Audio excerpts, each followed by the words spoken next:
આ ઈશ્વર છે તો છે, નથી તો નથી. આ મંદિરમાં તમે ભોળાનાથની પ્રતિષ્ઠા કરી અને બેહાડો કે ભોળોનાથ છે તો છે અને નથી તો નથી. બસ મુદ્દો આટલો છે. બાકી તમારે કોઈ પુરાવો કોઈની પાસે કાંઈ છે જ નહીં. હું તમને એક જ વાત કરું કે ભોળાનાથની પ્રતિષ્ઠા કરી, આપણે શિવલિંગને બેહાડ્યું. એ હમણાં વાત કરતા મેં એક પત્રિકામાં વાંચ્યું કે એક દીકરી શિવલિંગ લઈને આવતી અને પાણી પીવા માટે એને ઘાસમાં બાપુ શિવલિંગને મૂકી અને પછી પાણી પીને આવ્યા પછી શિવલિંગ બાપુ ત્યાં સ્થિર થઈ ગયું. ઈ આ જળેશ્વર મહાદેવ. અને પછી ઘણો સમય અપૂજ રહ્યા પછી માલધારી ઢોર ચાલતો હોય છે અને એને આ દેખાણું. ઘણી જગ્યાએ બાપુ, આ એક જગ્યાએ નહીં પણ મેં તો એવા ઘણા દાખલા જોયા છે કે માલધારીએ બાપુ આ શિવને કેટલી જગ્યાએ, અમારા વાંકાનેરની બાજુમાં જડેશ્વર મહાદેવ છે, અહીંયા બાપુ એ ભોળાનાથ ને માલધારીએ જ બાપુ અહીંયા જાગૃત કર્યું હતું કે એક ગાય અહીંયા વરી જતી હતી અને ગાયના ગરદણી એમ કહેતા હતા ગોવાળને તું અમારી ગાયને દોઈ જા. ઓલો ભોળિયો ભગવાનનો માણા ઈ કે પણ હું તમારી ગાયને હું કામ ને દોઉં, મારે ઘણી ગાયું છે, મારે ઘણું દૂધ છે, હું તમારી ઈ કે પણ તો અમારી ગાય દૂધણીને એક ટીપું દૂધ ન હોય. ગોવાળ વિચાર કરે કે આવું બને કેવી રીતે. અને ઈ ભોળિયાનાથના ઈ જયારે આમ ધણ વળ્યું ને ગામમાં એટલે ગાય આખી આમ જુદી પડી ગઈ. અને ઈ ભોળાનાથનું મંદિર હતું ને, જે શિવલિંગ હતી આમ કચરાની માલિકો, અને અહીંયા જઈને ગા ઊભી રહી ગઈ અને આખી ગા ભરી જ અહીંયા. અને ગોવાળને નક્કી થયું કે આ કાંઈક છે. અને એ બાપુ અહીંયા જોયું ને એ શિવલિંગ નીકળ્યું ને એ જડેશ્વર મહાદેવ. અત્યારે તમે કોક દી અહીંયા જાઓ વાંકાનેરની બાજુમાં જડેશ્વર, એવું જોરદાર બાપુ. એ તેથી બાપુ એક માલધારીના દીકરા એ જાગૃત કર્યું છે. એટલે એ માલધારી આ જોઈ અને પછી આ બાપુ આ ભોળાનાથનું બાપુ જાગૃત થયું અને પછી જ બાપુ આ વાત. જોકે મને ઘણી બધી વાતો કરી, હું તમને મોજ આવે એવો આનંદ કરાવીશ, પણ એકાદ બે ભજન લઈને પછી હું તમારી એ વાત કરીશ. કારણ કે ભજન છે ને, ભજનમાં તમને નહીં સમજાય બહુ.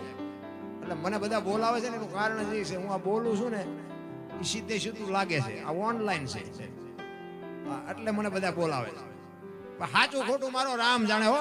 આ હું જે બોલું છું ને એ હોય 100% સાચું છે, કે વ્યામમાં ન રહેતા. હા, રામ વનમાં ગયા હતા એ આખી દુનિયા કહે છે એટલે હું કહું છું. બાકી રામ વનમાં ગયા ત્યારે હું અહીંયા નહોતો.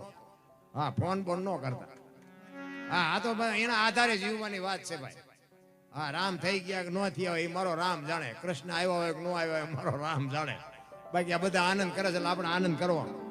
બાકી જય ભગવાન. બાકી મને એટલી ખબર પડે કે હું જ્યાં સુધી બોલું છું ને હું જ્યાં ત્યાં બેઠો છું ત્યાંથી તમે આમાંથી ન જઈ શકો. એટલી બાપુ મારી વાણીમાં મારા ગુરુ મહારાજની બાપુ તાકાત છે. એ આપણી ગેરંટી છે. કહેવાનો મારો મિનિંગ વાણીની તાકાત. મારા ગુરુ મહારાજના કંઈક આશીર્વાદ, મારા મા બાપની કંઈક કૃપા. કે મારી કોઈ એવી હસ્તી નથી બાપુ. મેં તો નકરા ઝઘડા બાજવા સિવાય મેં ધંધો જ નથી કર્યો.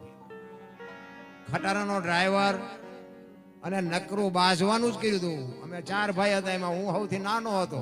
મારા બાપાએ લાડ બહુ કરાવ્યા અને મને એમ હતું કે આપણા બળથી હાલે છે. એ તો અત્યારે ખબર પડી કે બાપાની આબરૂ લઈને હાલતું હતું. હા, આમાં પાછું બધું ઘણા ફળ ના બીજાના નામના વેચાતા હોય.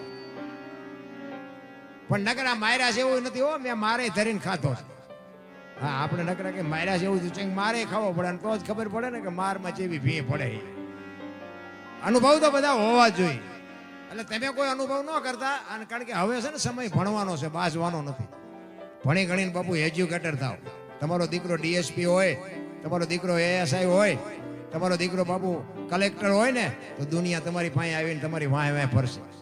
બાકી તમારો દીકરો કોઈનું મર્ડર કરીને જેલમાં જશે ને તો તમારી કોઈ ખબર લેવા નહીં આવે. હા, ઝઘડાનો સમય નથી, કારણ કે એ સમય વિયો ગયો.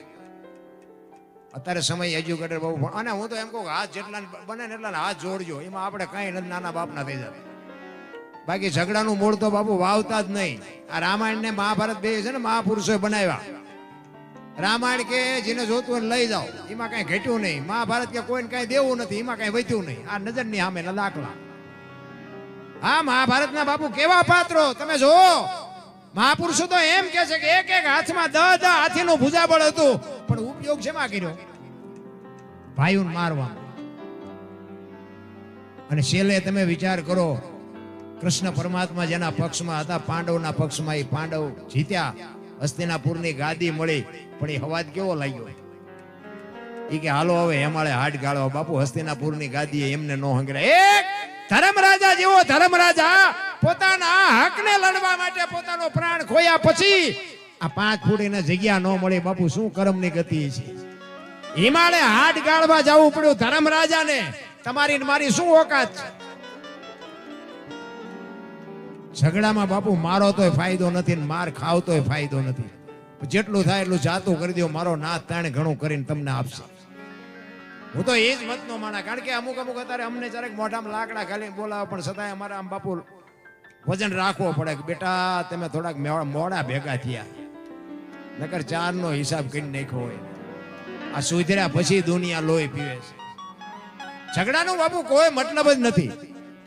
અને બે કોરથી ખંખેરે. અત્યારે તમે ગમે આ ઝઘડો થાય ને, આ કોર્ટ કયો કે પોલીસ ખાતું કયો કે જે કયો એ બાપુ બે કોરથી ખંખેરે. કોઈ ક્યાંય ન્યાય મળે એવું છે જ નહીં. હું તો જાહેરમાં કહું છું. એના કરતા ઈ સાહેબ કરવા જાવું, પૈસા દઈને ઈ કરવું, એના કરતા આપણે અહીંયા હાથ જોડીને છૂટા થઈ જાય શું વાંધો? કઈ કરવા જેવું નથી. રામ મા બાપની સેવા કરો બાપુ. મા બાપના આશીર્વાદ તમને ટોચે પોગાડી દે. રામ અરે હું તો એમ કહું કે તમે આ દુનિયામાં બહાર જાઓ ને, તમારી માં ને તમારા બાપ ને પગે લાગીને જાઓ ને, આખી દુનિયામાં ક્યાંય પગે ન લાગવું પડે આપણી ગેરંટી ભલામણા. અરે હું તો અહીંયા સુધીની વાત કરું કે તમે કદાચ મા બાપ ને પગે ન લાગો તો કાંઈ નહીં, પણ તમારા હાટું થઈને તમારા મા બાપ ને બીજાની પાસે પગે લાગવા ન જવું પડે એવો ધંધો ન કરતા. મારા બાપ તો હોય મારો નાથ રાજી થાય. બસ માન બાપના આશીર્વાદ મેળવી લ્યો. જગતમાં બાપુ કાંઈ કરવું જ. મેં સારું કામ કર્યું જ નથી. આ મારા અનુભવ છે એટલે હું તમને ચેલેન્જ થી કહું છું. આપણે કોઈ દી સીતારામે નથી કર્યા, મંદિરે નથી ગયો, કાંઈ કોઈને દીધું જ નથી. કોઈ માગણે મારી બજારમાં ન આવે. પણ મેં જીવનમાં એક જ કામ કર્યું, મારી માને મારા બાપને બેને હાચવા ને, એમાં અત્યારે બાપુ મારો મેળ પડી. મા બાપ જેવા ભગવાન બાપુ આ દુનિયામાં છે ને કોઈ ગોતતાય નહીં અને જડે નહીં. અને જડે તો મને ફોન કરજો. કાંઈ ભગવાન છે, ખોટી વાત ક્યાંય છે જ નહીં. વિશ્વવ્યાપક નિરંજન નિરાકાર છે, આપણા જેવો છે જ નહીં. ભગવાન બાપુ એમ મળે જ નહીં. ખોટી વાત. કોઈ કહેતું હોય તો બધી ડીંગોળ. મારે તો ઘણા ફોન આવે, આનું શું બાપુ, આનું શું. એટલે હું તો એમ કહું તમારા ગુરુ મહારાજ છે તો કે હા. મેં એમને પૂછજો મારું હું લોહી પીવો છું તો શું કંઠિયું બંધાવી રખડો છો? ચેલાને કાંઈ જોતું નથી, ગુરુને કાંઈ દેવું નથી, આવ્યા નથી, ગાળિયા નાખ્યા નથી. એમ નથી. રામ ભજનના માર્ગે હાલતા થઈ જાઓ. જેથી સમય પાકે તેથી આંગળી પકડનારો ક્યાંક જડી જાય. સંતની ભૂમિ છે. એમ નામ બાપુ કોઈ ગાણા નથી ગાતું. મને ઘણા બધા અમારા કલાકારો ફોન કરે મને કે આવું ન કહેવાય. મેં કીધું કહેવાય તેને ખોટું થોડું હાલતા છે. એક છોકરાને 10 રૂપિયા નથી આપી શકાતા બાપુ, અને અમને તમે લાખો રૂપિયા આપો અને જો તમારા ઘર સુધી બાપુ આ ભજન જાય નહીં, કથા જો ઘર સુધી ફૂગે નહીં તો બાપુ આનો કોઈ મતલબ નથી. નારાયણ આ ભજન ને કથા ને ધૂન ને માંડવા ને ચારે બાજુ બાપુ આમ નકરી ભક્તિનો રાફડો ફાટ્યો છે. તો હું બધાને એમ કહું છું કે આટલી બધી ભક્તિ છે તો આ બગાડ કેમ નથી ઉભો રહેતો? બગાડ કેમ નથી અટકતો? 5 ગામ ભેગા બેહીને ધુમાડા બંધ જમે છે, લાખો રૂપિયા દાનમાં આપે છે. કોઈના રૂપિયા ખોટા છે એવી મારી વાત નથી, પણ હું કહેવા એ માંગુ છું કે આટલું બધું ધર્મ જો થતું હોય તો બગાડ તો ઉભો રહેવો જોઈએ કે નહીં? કેમ નથી ઉભો રહેતો? હગો ભાઈ હગા ભાઈ ને વેચ જમીન હાટું મારી નાખે. અરે જોવો તો ખરા ભલામણા. ગમે એની બેન દીકરીને ઉપાડી જવાની, છેડતી કરવાની, ગમે એના મર્ડર કરી નાખવાના, ગમે એનો ખિસ્સો ખાલી કરી લેવાનો, ગમે એની માથે ગમે એ કરવાનું. તો કેમ આ બધા માંડવા ખોટા છે? આ ભોળાનાથના મંદિરની પ્રતિષ્ઠા શું ખોટી છે? તો આમાં ખુશ શેની થાય છે? પૈસા ખોટા નથી, ધર્મ એ ખોટો નથી, ભગવાન એ ખોટો નથી. તો ઊભું કેમ નથી રહેતું? કઈક તો જોવું પડે કે નહીં? અને અંધશ્રદ્ધામાં તો હું તો મારા બાપ હાથ જોડીને કહું છું, એ તો જાતા જ નહીં. અમારે તો તમારે ત્યાં ગમે હોય, અમારે ત્યાં નકરું દાણા જોવાનું જ હાલે. અને કરોડપતિના દીકરા જોર આવે છે. આપણે એમ થાય કે તમારે તો મૂક્યાનો માર્ગ નથી, તમને શું નડે છે દાણા જોર આવો? કોઈ બાપુ કોઈ કર્મની ગતિ છે ને સીધા, કર્મની ગતિ છે ને એમાંથી કોઈ નો છોડાવી શકે. અને અત્યારે મને તો એમ થાય કોઈને કઈ નડતું જ નથી. આ તો સંતોષ નથી. વાહન મકાન રૂપિયા લોઢા હવામાં ઉડે, વગર દોડે વાતો થાય, હિલોળા કરે એવું નથી. આપણા ગઢે સારું જોડું નથી પહેર્યું, સારું કપડું નથી મળ્યું, સારો 2 ટાઈમ રોટલો સારો નથી મળ્યો. ભલામણા આ માથે ફુવારા થાય છે, આમ તમે જોવો તો ખરા. હજી માણાને સંતોષ નથી. બોલો આ લગન થયા તેથી માથે નથી ફુવારા આવા થયા. હિલોળા કરે એવું છે પણ બાપુ શેઠો નથી રામ. ને આપણા ગઢા બાપુ જે જીવા છે ને એ તો આ બધી પાઘડીઓ બેઠી. જો કે આ પાઘડીઓ છે ને મને આનંદ થાય છે. હું અહીંયા આવ્યો ને હું એ જોતો હતો. મેં કીધું આ શેલી પેટી છે. આ પેટી વહી જાય પછી પાઘડીની ખબર જ નહીં પડે પાઘડી કોને કહેવાય. આપણે ડાલામાં તો હાવત બેઠા હોય બેઠા ને બાપુ જો પાઘડીઓ માથે છે એ કેવો જણ રૂડો લાગે. આ પાઘડી છે બાપુ એક મર્દની નિશાની છે. આપણી સંસ્કૃતિ છે ને આપણી સંસ્કૃતિને બાપુ આપણે જાળવવા માટે આપણે કંઈક મહેનત કરવી પડે. આપણી મહેનત વગર આપણી સંસ્કૃતિ રહે નહીં. એક આપણા માતા પિતાને જો આપણે પગે લાગીને તો જ આપણી પરજા આપણને પગે લાગે. બાકી આપણો દાંડો ન નમ્યો હોય પરજા શું નમે? અરે હું તો એમ કહું કે આપણા મહેમાન આવ્યા હોય તો આપણા ભૂલકા હોય ને છોકરા હોય ને બાપુ એને આદત પાડી દેવાય કે આપણા મહેમાન આવ્યા બેટા જય માતાજી કરી સીતારામ કરી. એ આપણી સંસ્કૃતિ એ આપણી પરંપરા છે. પણ મારો કહેવાનો અર્થ શું છે? જીવન મળ્યું છે બાપુ 5 તત્વનો દેહ છે મહાપુરુષ. મને તો એમ થાય માણા જેવો અવતાર મળ્યો છે. અને એમાંય સતયુગ ને દ્વાપર ને ત્રેતા ની તો બધી વાતો આપણે સાંભળી છે. રામ જાણે કેવો સમય હશે એ તો આપણને કઈ ખબર નથી.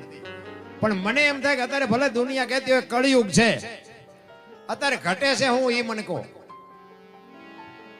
હે સતયુગમાં હરિશ્ચંદ્ર રાજા અયોધ્યાના મહારાજા બાપુ કાશીની બજારમાં રીંગણા વેચે બૈરું વેચ નાખવું પડ્યું. હે અત્યારે બૈરા વેચવાનો વારો આપણે આવ્યો હજી. અયોધ્યાનો સમ્રાટ અને અયોધ્યાની મહારાણી લેવી છે કોઈને બાય, લેવી છે કોઈને બાય. વિચાર તો કરો બાપુ કેવો સમય છે. આપણે અત્યારે લઈને બૂસ મારી દે. બોલો લઈને પાછા નથી દેતા. બૈરા હું વેચવાના હતા. આ તો શેઠો નથી. નકર મને એમ થાય કે બાપુ સ્વર્ગ જેવી દુનિયા છે, આમાં કાંઈ ઘટતું જ નથી. બધા કે સ્વર્ગમાં ઇન્દ્ર ભગવાન સોનાના સિંહાસન ઉપર બેઠા છે, ઇન્દ્રની અપસરાયું છે, અહીંયા ફુવારા છે. અહીંયા કોઈક જી આવ્યું હોય કોણ મારે પગ ઝાલવા છે? જી આવ્યા કોઈ સ્વર્ગમાં? અરે આ બધું ડીંગો ડીંગ આમ જ હાલે છે. આ બેઠા છો ને સ્વર્ગમાં જ બેઠા છો જો હવું જ પડતી હોય તો. મને તો એમ થાય કે હું બોલું છું મારો ભગવાન સાંભળે. બોલો હું તો મને આમાં બધા ભગવાન દેખાય. તમને આનો ભગવાન દેખાતો એ તમારો પ્રશ્ન છે. મને તો એમ થાય કે મારો ભગવાન હું બોલું મારો બાપ સાંભળે. ભગવાન ક્યાં ગોતવાનો છે? તમે પોતે ભગવાન છો પણ બાપુ દુનિયા એવી હળીએ સડી છે ને. હરિદ્વાર વાળા કે સોમનાથ જવું, પાવાગઢ વાળા કે દ્વારકા જવું. તો સાચું ક્યાં છે? સાચું છે અહીંયા કોઈ ગોતતા નથી. ભાણ કે તું ભટકીશ નહીં, મથી લે તારા અંતરમાં ઠીક કરીને બેહી જા, પછી કરવું પડે નહીં કાંઈ. આ બોલે બીજો નહીં, પરમેશ્વર છે પોતે. અકલ મઠા અવળા મથે બહાર જઈને ગોતે છે. અહીંયા કોઈ ગોતતું નથી. ગામનો રામજી મંદિરનો પૂજારી એકલો ટોકરી વગાડતો હોય. બોલો કોઈ અહીંયા ડોકાવા નથી જતું. અને ઓલા પણ તમે જુઓ ને દ્વારકા ને સોમનાથ ને પાવાગઢ ને તત્ણ દી લાઈનમાં ઉભા રહે. બોલો તત્ણ દી. એટલે પણ આ તમારા ગામમાં રામજી મંદિરમાં નથી મેળ પડતો? બોલો 360 દી મંદિરને ઉજળું રાખે છે. બે ટાઈમ ભગવાનની સેવા કરે છે. ઈને કોઈ 10 રૂપિયા દેવા રાજી નથી. અને ઓલા પણ જાય ભાઈ વારો ન આવે ને તો કે વીઆઈપી દર્શન કરવા હોય 500 રૂપિયા થાય. બાપુ વીઆઈપી દર્શન કરાવો. બોલો ભગવાનને વીઆઈપી દર્શન કરાવવાના. ઊંધું તો જોવો હાલ્યું. ગામનો રામજી મંદિરનો પૂજારી તમે જોવો તો 10 રૂપિયા હાટું વલખા મારતો હોય. એકલો બજારો ટોકરી વગાડતો હોય. અને ઓલા પણ તત્ણ દી સુધી તેમાં ખાધા પીધા વગેરે ના ઉભા હોય. મને એમ થાય કે આમ તો જો આ બધું હાલ્યું ડીંગો ડીંગ. પણ આ બધું બાપુ એકદમ સમજાય એવી વાત નથી. અત્યારે આનો ફુગાવો છે ને એટલે બધાને એમ છે કે થોડા ઘણા વાપરવી એમ. તે દીએ બધાની હિસાબ થતી હતી પણ ખિસ્સામાં જ કઈ નહોતું. જાય ક્યાંથી? એટલે તકલીફ હતી. એટલે મહાપુરુષોએ ઘણી બધી વાત કરી છે. હું તમને જેવો તમારી જેવી આનંદ કરાવીશ, હું તમને મોજ કરાવીશ.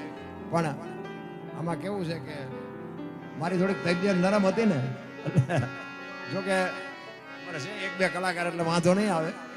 પણ તમારા બધાની ચાહના, તમારા બધાનો ભાવ ખૂબ ખૂબ આભાર. કારણ કે આ એક પ્રેમ ભાવ છે ને, લાગણી છે ને, એ જ મોટી વાત છે. બાકી કલાકાર હું નથી. કલાકાર કોને કહેવાય ખબર છે? આ બધા નામ ભલે સડાવ્યા હોય કે આ કલાકાર છે, કલાકાર, પણ કલાકાર અમને ન કહેવાય. કલાકાર કોને કહેવાય?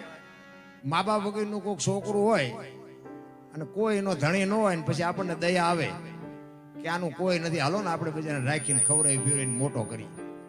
અને એને ફોલ રાખવી ને મોટો કરે ને લગ્ન કરે ને આપણો ઘર આખાનો વિશ્વાસ કેળવે અને પછી આપણને એમ થાય કે આપણા ઘરનું કામ કરે બધું કરતો હોય પછી આખા ઘરનો વિશ્વાસ કેળવી અને પૈસા ને ઘરેણા ને તમારું એટીએમ કાર્ડ ને બધું ગોટો વાળીને ભાગી જાય અને ઘર ધણીને નહીં પણ પોલીસ વાળાને હાથમાં ન આવે એને કલાકાર કહેવાય. કલાકાર એને કહેવાય. પોલીસ ખાતાને ધંધે લગાડે ઈ કલાકાર. આ લઈ લઈને બૂસ મારી દે કલાકાર નથી. લ્યો નથી આપણને ખબર પડતી ન દેવાય અત્યારે દે.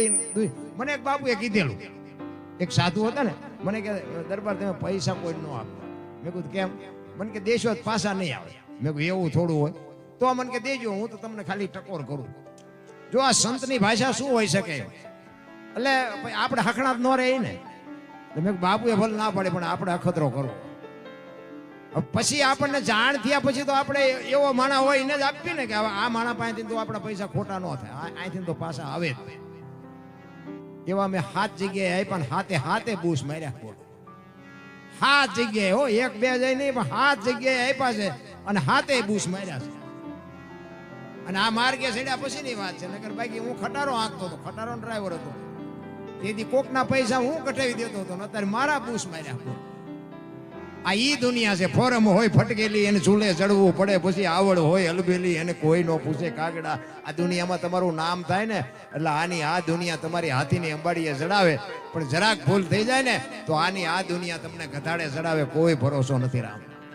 પણ ભજન સવારામ બાપા એટલા માટે કે ભજનના ભરોસે રેજે, અંતે ઈ નર હોપશે, અમર બીજક હાથ લાગ્યો એને કાળ કેમ લોભશે. ભજન છે ને, ભજન એકદમ સમજાય એવી વાત નથી, પણ ભજનના ભરોસે રહેવાની વાત છે.